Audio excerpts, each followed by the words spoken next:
Hello everyone, welcome back to the channel. In this video, I will show you how to get NBA League Pass on Samsung TV.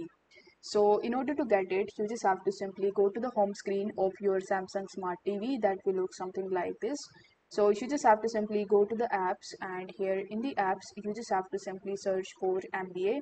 So here you will be able to see the search bar in the top where you just have to search for NBA.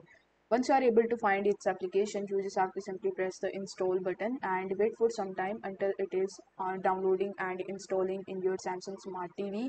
After that, you need to tap on the open button and it will redirect you on the official website of NBA.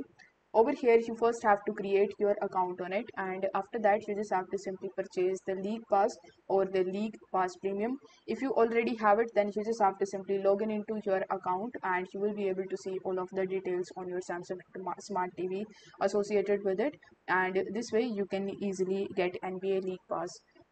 So I hope this video was helpful, and if it was, then don't forget to like the video and subscribe to the channel. Thanks for watching.